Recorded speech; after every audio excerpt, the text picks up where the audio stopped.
You might be wondering, who is this dude who keeps popping up ranting about his kids and his industry? Well, I'm Mark. I'm a freelance shooter, producer based in Adelaide, South Australia. I've got 2 kids and wife. And yeah, we've got a pretty simple, cruisy life that I like to talk about on YouTube. Nice to meet you. I like to think of my life as work, life, play. Work, obviously, is whatever you're doing to make money. Life is your family life, your friends, and play is the things that really get you fired up, or is your mental health escape, or is just your hobbies. So my work, I have a couple of cameras and people do really cool things in front of the camera, one-man band or larger crew, and it's always focused around the ocean, which is my backbone, or for not-for-profit humanitarian organizations, or a little bit of advertising in there, but it's really about personal stories or journeys that I really like to focus on. I have a photography side of what I do as well, which is generally based around the ocean for fine art prints. I'm signed to a gallery called Optimus. I've been with them for about 10 years, and they're the angels behind the scenes who print, frame, sell, do all the invoicing, and happy days. I go missing. I'm at straight bit of road, like the longest in Australia or something. There's like this massive storm coming. My image making journey started about 23 years ago. When I was 19, I packed up my station wagon and headed to Western Australia surfing.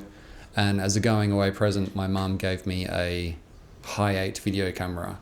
Didn't even know how to use it, just full auto. It may not have even had a manual setting, but filmed some of the best surfing I've ever seen in my life on that trip. And that got the inspiration flowing that, hey, if I can sell this footage, pay for that trip, then I could sell a bit more footage and pay for the next trip and keep that going. That got me interested in the full package of making videos.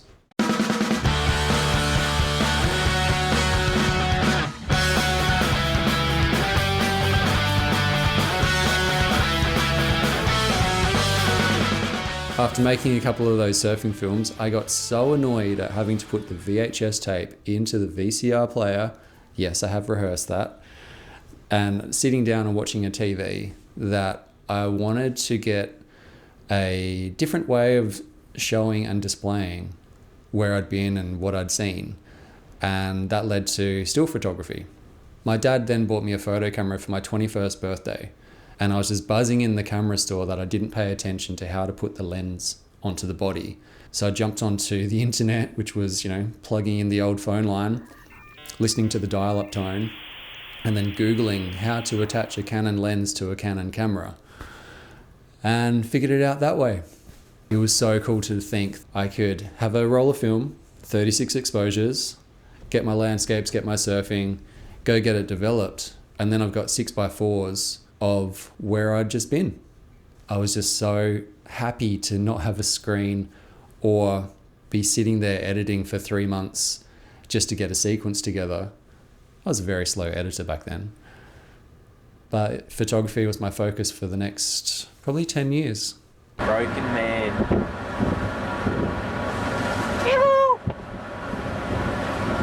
I moved to a small town called Port Lincoln and jumped onto a tuna boat. The aquaculture industry over there is so lucrative, and the industry is very transient. So you can rock up into town. If you know how to tie a boat up, you can get a job the next day. I was working on the fishing boats and taking my camera to photograph the sunrise and then the sunsets. It was a pretty cool environment out there. It'd just be the bluest water and some amazing looking fish. And I thought, I'm going to make use of my time on the boats, and learnt by doing. But I could also see my future as a decky on a boat. I didn't want to be a skipper. I didn't really agree with the fishing industry either. So I thought, I'm going to be a travel photographer. I am at Death Valley, and I got an hour's sleep last night and almost crashed out 6 times. Didn't know how to put petrol in this freaking car. This country's fucked, but kinda cool. Kinda cool.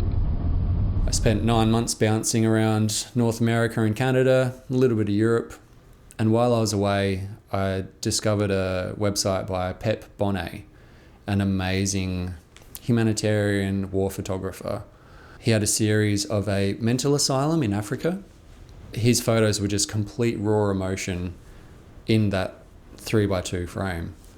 Seeing his website made me realize that there's an industry in capturing stories through photos. With my newfound photojournalism pursuit, I enrolled in a journalism course at Wollongong University, and after about a year of that, the iPhone was released. This must have been 2007 or 2008. And by that stage, I'd found the inner industry of photojournalism, and I remember 45 photographers from the Denver Post were fired overnight. They weren't hiring freelancers, they weren't even booking out freelancers because they kept like 3 staff photographers or something. And I was so scared because I was in my first year of studying journalism to be a photojournalist. So with my video background and seeing that the photojournalism industry was in disarray, I thought I'm going to take a step ahead and go study film. It's kind of ironic to be going back to video after I'd hated screens and wanted a photo hanging on a wall, but that's how life goes, right?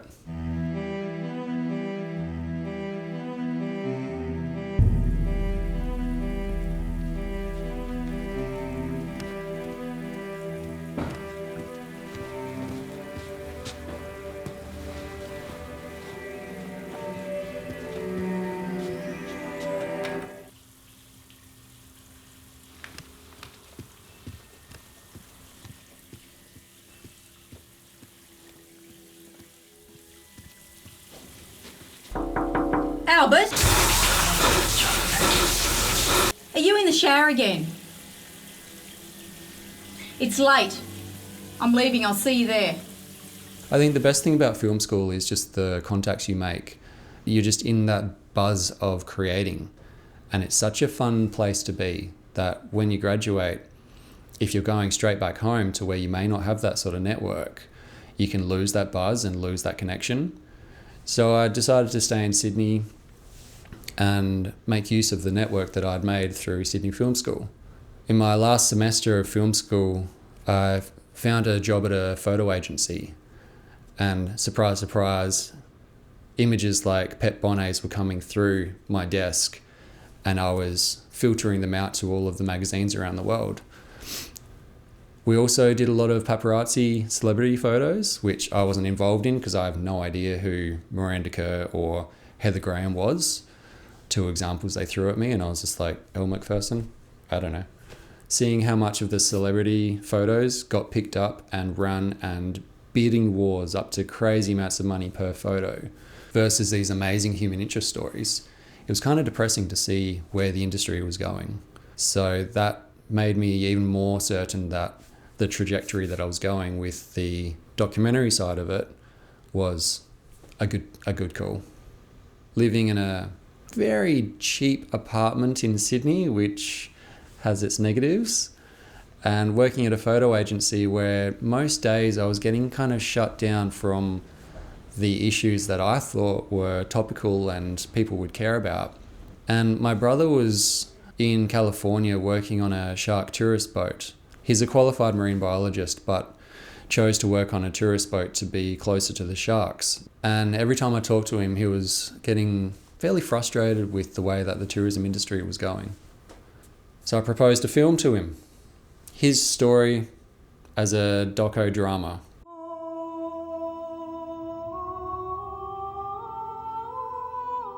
This tourism gig is cool, but I'm supposed to be a marine biologist, for God's sake. Sometimes it just feels like I'm just a tour guide. Hey, shark diver. Yeah. I was down south, New Zealand way. A lot of sharks in the water down there. White sharks? Too many, if you ask me. There's not supposed to be great whites that far south. It was a bit of a swing for the fences for my first film out of film school. I had left the photo agency on the best of terms. I was just like, I've got to do this. I've got to break out, got to jump in the deep end. I think we raised some $30,000 US for this film on my brother's shark diving story. Look, man, all I know is that this could be my only chance. The goal is dive down to 50 feet. You prove to me for 2 minutes that you can hold your breath. You get to dive with sharks.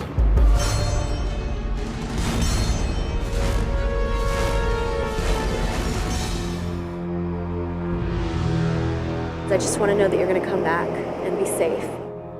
The script was, I think, 18 pages long, and I wrote it in about a week. I showed it to my teachers at the film school, and they were supportive in a way of, you know, go get him, Tiger. Rolling. They could see the issues that I was going to have both on the shoot plus post. Just the logistics of taking a boat 30 hours from San Diego through Mexico out to Guadalupe Island with, you know, limited resources. Plus my brother had to work on the boat while we're trying to shoot this film. But we made a film out of it. It was a journey and actually launched me into this freelance life that I'm still living now. One who chooses this path is known simply as shark diver.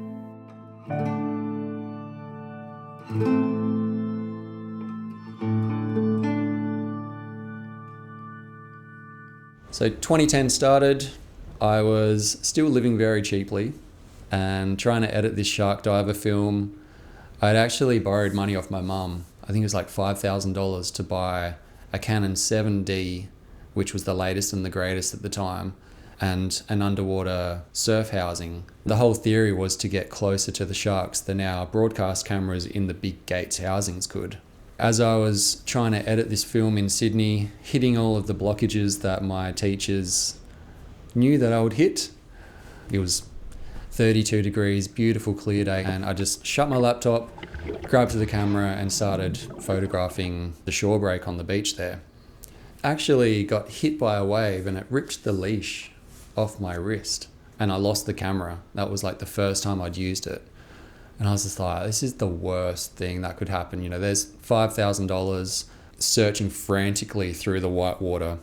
I found it, reattached the leash, and in doing so, I was so much further in. A set came through, and Coogee Beach is really like shore break dumps. And I was next to a group of kids, and as I was diving through the first one, which was just white water, I sort of opened my eyes and had a look, and I could see that this kid was all kind of like spread out and fighting this wave that's above him.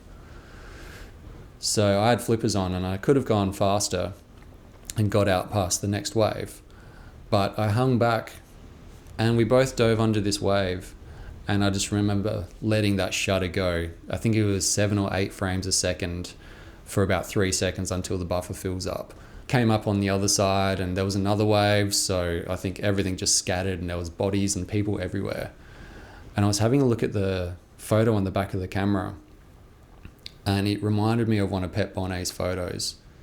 There was so much character and so much emotion in this kid sprawled out underneath the wave that I was like, this is exactly what I've been looking for so long, to have that access of people going through their journey with unfiltered emotions. I need a connection. There has to be something in the wave that makes me want to know what was going through that person's mind. But when I shoot, I keep a really low profile because I want people to be natural and to let their emotions show. You know, there could be a contorted face or a hand gesture or something that they probably wouldn't do if they knew that I was right here shooting. About 6 months later, the underwater series broke. I focused on the editorial industry just because that was my background. I think it hit like 15 newspapers overnight. There was a lot of negativity because of Trent Park's 7th Wave series. I had no idea about that series, which sounds funny because I was focusing on photojournalism and he is probably Australia's most prolific photojournalist, but I'd just not seen that body of work of his. My highs were met with a couple of lows, and I had a few ideas about, you know, how I could modify it or what else I could be doing. And to tell the truth, I struggled a lot with what comes from having exposure, which was hard to take because, you know, it was about 6 months on that series. In the end, I realised that it was the people's stories that I was really attracted to. And I thought, okay, well, if the photos are going to do anything, it's going to raise my profile so that these other stories of the organisations plus the people that I was meeting through just everyday life, if the photos could shift some of the focus onto their personal journeys, then that's happy days. Financially, I was making some money from print sales and also freelancing with a couple of organisations. I reached out to Salvation Army and just said, hey, I'm a photographer. I love people who are helping other people. Can we collab? Just basically bounced around doing the freelance thing while I had my underwater focus. Somehow made it work. Having super cheap rent for a very ghetto, not even 1-bedroom apartment definitely helped. But after 5 years there, it was time to leave. And I thought, when I was 19, I was living in the back of a station wagon. Why don't I buy a van and see how that goes? So I was back in Adelaide, and with the last couple of $1,000s that I had, I bought a van, put a bed in the back, and started racking up my credit card. I had no idea how to pay that off, but again, staying open to the freelance life, enough work happened in Sydney that I could drive back, live in the van rent-free, and slowly chip away at that. Having the freedom and the flexibility of being wherever I wanted, whenever I wanted, I could follow people who were doing really cool things in the ocean. There was one night I was at a friend's party in Port Lincoln and met a lady called Pascal and a surfer called Ty. Pascal was in a wheelchair from an accident some 20 years earlier, had always wanted to surf. And one night, after a couple of drinks, Ty said, I reckon I could duct tape it to my back and surf. I don't see why I couldn't. I would just try here and there on the deck floor. He just put me on his back and he could get up. The challenge of getting her on my back, and so I was like, if I can do what I normally do with an extra 40 kilos, pretty good challenge really. Duct tape surfing was the easiest film I've ever made. Literally just pointed the camera at Ty and Pascal and said, do what you do. Did a couple of interviews towards the end, and there was the best film I will ever make. About a month later, I posted it online and had some 5 million views overnight. Again, the press agencies came into play and just sent that thing viral, plus all of the blog posts and Facebook shares. It was actually a bit of a wild ride for the next 6 weeks. Again, reinforcing the idea that, living in the van, living very simply, and just following people who were living cool stories around the ocean, that was something that was super fulfilling. It was kind of like the culmination of my last 10 years of trying to find what I wanted to be doing. From there, it was a pretty steady fairy tale-ish rise through my personal series actually gaining momentum in the commercial world, and people asking me, hey, I saw what you did on that film, can you do that for us?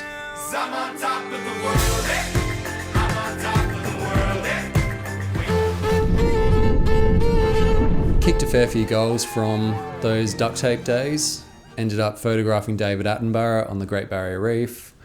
I was involved in the Tourism Australia campaign with Kylie Minogue. Mick Fanning sharks, his first shark dive at 20 metres. You're just swinging around the bottom of the ocean. It's not like an easy dive. Whole bunch of TVCs where they just needed some underwater content, and I was the underwater guy, so hey, get Mark to do it. All the time living in a van, basically wherever I want to be situated.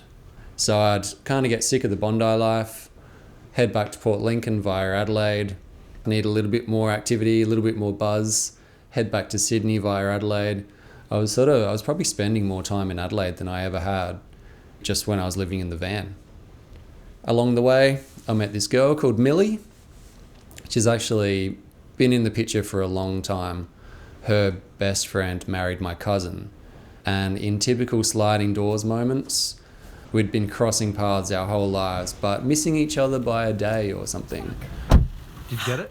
Fucking Jesus. We dated for about a year, then moved in together. A year after that, we got married. Husband and wife. And then bought our own house just around the corner from where we were renting. This area is where we both grew up, so we've both got family dotted around the suburbs. There it is. What happens? We fell pregnant with Kora shortly after that. She was born May 29th, 2019. And at this time, I was getting very burnt out. My career was rising, but I was traveling to Sydney and Melbourne a lot.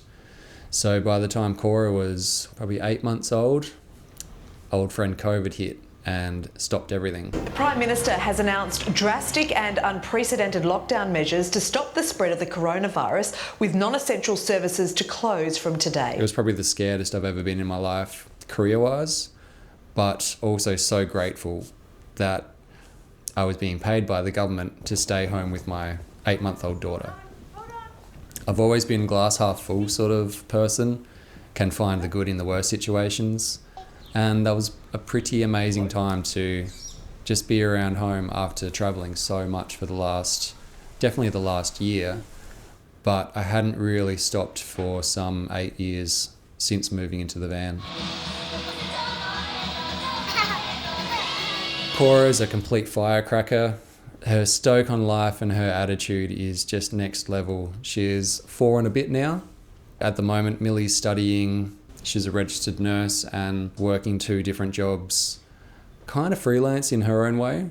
And Kora's just rolling with all of the punches of mum's not here or dad's not here, and both mine and Millie's mums are so supportive, so we've got a lot of good people around. Then Finn came into the picture. He's 18 months old now, and he is just a smiley, happy little kid. He's got the cutest, whitest hair and his big white teeth popping through, and I think Kora torments him a lot and vice versa, but that's just the brother-sister kind of thing. He's trying to stop her. He's like, oi mate, oi, what are you doing mate, come on. Circling back to work-life play, it's a juggle, and there's a lot more work-life than play. The benefits of being freelance for me are the time off, and that has to be juggled with the time on. So I'm always trying to work on this balance. Kind of worked. He stopped crying. If you're a dad, freelance creative, just know you're not alone. The struggles that you're going through, I'm definitely going through as well. I know several other freelance creative dads who are going through the same struggles.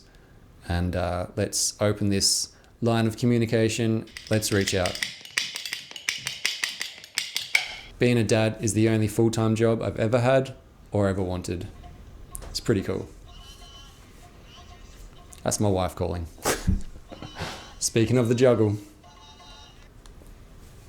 Hey. Good. No, Finn's just waking up now.